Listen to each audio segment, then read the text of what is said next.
हाय friends welcome करुच्ची मोर new blog रे केମିତି ଅଛନ୍ତି ଆସନ୍ତୁ ଦେଖିବା ଆଜି ସ୍ପେଶାଲ କ'ଣ ଅଛି। ତ ଆଜି ହଜବେଣ୍ଡ ନେଇକି ଆସିଲେ ଭାରି ମାର୍କେଟରୁ ସକାଳ ତ ଭାକୁର ମାଛ ନେଇକି ଆସିଥିଲେ। ମାଛ ବହୁତ ଫ୍ରେଶ୍ ଥିଲା ଆଉ ବଡ଼ ବଡ଼ ଫିସ୍ ବି ଥିଲା। ଦେଖିକି ମନ ଖୁସି ହେଇଗଲା। ଆକ୍ଚୁଆଲି କିଛି ଦିନ ହେବ ମୋତେ ଟିକେ ଥଣ୍ଡା ହେଇଯାଇଥିଲା, ନାକ ବି ବନ୍ଦ ଥିଲା, ଗଳା ବି ଟିକେ ଦରଜ କରୁଥିଲା। ତ ଆଜି ଟିକେ 2-3 ଦିନ ପରେ ଆକ୍ଚୁଆଲି ଆଜି ମୁଁ ଭଲସେ ଖାଇବି ଟିକେ। ତ ମାଛ ପୁରା ଫ୍ରେଶ୍ ଥିଲା, ଦେଖିପାରୁଥିବେ ମାଛ ବି ବହୁତ ବଡ଼ ବଡ଼ ଫିସ୍ ଥିଲା। ତ ଆପଣମାନେ ଆଜି କ'ଣ ଖାଇଲେ କମେଣ୍ଟ କରିବେ। ଆଜି ଏବେ ତ ପୁରା ଥଣ୍ଡା ଜ୍ୱର ସମସ୍ତଙ୍କର ଏବେ କହିବାକୁ ବ୍ୟାପିଛି। ଆମେ ତ ଯେଉଁ ରହୁଛୁ ଯେଉଁ କଲୋନୀରେ ଅଧିକାଂଶ ସମସ୍ତଙ୍କର ପୁରା ଥଣ୍ଡା ଜ୍ୱର ଏବେ ଚାଲିଛି। ମୋର ବି ପାଳି ଚାଲିଛି ଏବେ। ତ ଆଜି ଟିକେ କହିଲେ ଆଉ ମାଛ ଟିକେ ନେଇକି ଆସିବ, ନହେଲେ ତ ନାହିଁ ମଟନ୍ ଟିକେ ନେଇକି ଆସିବ। ସେ ତ ମାଛ ନେଇକି ଆସିଲେ। ଆଉ କହିଲେ ହଉ ଠିକ୍ ଅଛି, ମାଛ ବି ବହୁତ ଭଲ ଲାଗିବ। ଆଜି ଟିକେ ପଖାଳ ଦୁଇଟା କରିକି ଖାଇବା, ଭଲ ଲାଗିବ ଟିକେ। ଆପଣ ଭାବୁଥିବେ ଥଣ୍ଡାରେ ପଖାଳ କେମିତି ଖାଇବ। ଆକ୍ଚୁଆଲି ମୁଁ 2 ଦିନ ହେଲାଣି ଖାଲି ରୁଟି ଖାଇ ଖାଇକି ହିଁ ମୋର ଦିନ ଯାଉଛି। ମୁଁ ପଖାଳ ଦୁଇଟା ଖାଇ ହିଁ ପାରୁନି। ତ ଆଜି ମୁଁ ଭାତ ରାନ୍ଧିକି ତାକୁ ହିଁ ପଖାଳିଯିବି, ପଖାଳ କରିଛି। ତ ସେଥିପାଇଁ ସେଇ ପଖାଳ ସହିତ ହିଁ ମୁଁ ଖାଇବି। ସେଥିପାଇଁ ବୋଲି ଫାଷ୍ଟ କହିଲି ଏତେ ସାରା ମାଛ ସଫା ତ କରିଦେଇଥିଲି, ଲୁଣ ହଳଦୀ ଗୋଳେଇକି କିଛିଟା ରଖିଦେଇଥିଲା, ଆଉ କିଛି ନେଇଥିଲି ଭାଜିକି ପଖାଳ ସହିତ ଖାଇବି ଆଗ। ତ ପୁଅ ବି କହିଲା ମୁଁ ବି ମାମା ଖାଇବି।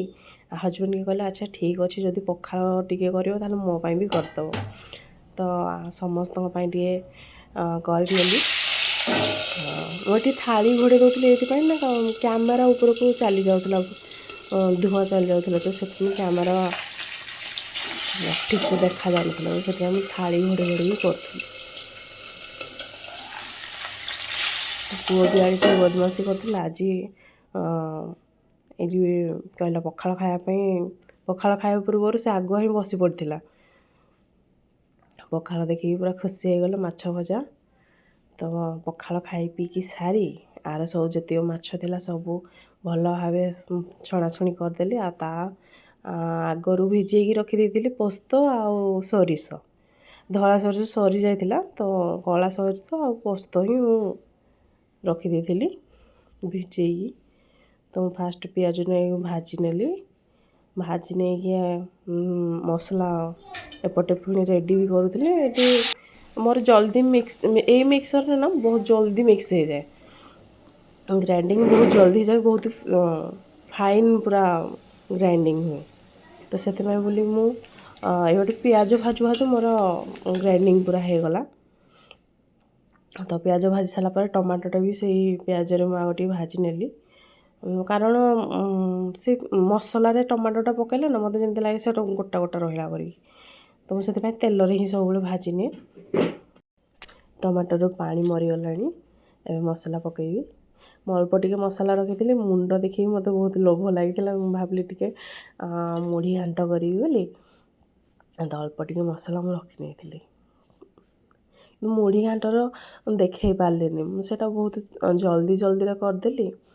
ଆଉ ଟାଇମ୍ ବି ହେଇଯାଇଥିଲା। ପଖାଳ ଖାଇବା ଚକ୍କରରେ ଟିକେ ଅଧିକ ଟାଇମ୍ ହେଇଗଲା। ତ କିଛି କଥା ନାହିଁ। ତ ମୁଢ଼ି ଘାଣ୍ଟ ଆଉ କେବେ ଆପଣମାନଙ୍କୁ ଦେଖେଇବି ମୁଁ। ତ ମାଛ ଦେଖ ମସଲା ଭାଜି ସାରିଲା ପରେ ଫୁଲ୍ ଭିଡ଼ିଓ ତ କରିପାରିଲିନି। ଏପଟେ ପୁଅର ବି ଟିକେ କାମ ଥିଲା, ତ ସେପଟେ କାମ ସାରୁ ସାରୁ ଏପଟେ ହଜବେଣ୍ଡ ବି ଟିକେ ହାତ ଲଗାଇ ଦେଇଥିଲେ। ତ ହଜବେଣ୍ଡ ହିଁ ଆକ୍ଚୁଆଲି ଏସବୁ ରାନ୍ଧି ଦେଇଥିଲେ। ତାଙ୍କର ହିଁ କହିଲେ ସେ ଟିକେ ଆମ୍ବୁଲ ପକାଅ, ଆମ୍ବୁଲ ଟିକେ ପକାଇଲେ ଟିକେ ତୁମ ଜରୁଆ ପାଟିକି ଟିକେ ବହୁତ ଭଲ ଲାଗିବ। ଆଉ ଥଣ୍ଡା ହେଇଛି ତ ଟେଷ୍ଟ ବି କିଛି ଲାଗୁନି ନା। ହଜବେଣ୍ଡ ତ ମାଛ ଝୋଳ କରିଦେଇଥିଲେ, ତ ମୋର କାମ ଥିଲା ଖାଲି ଆମ୍ବୁଲ ପକାଇବା ଆଉ ଟିକେ ଧନିଆ ପତ୍ର ପକାଇବା। ତ ଫିନିସିଂ ଟଚିଂଟା ମୁଁ ହିଁ ଦେଲି।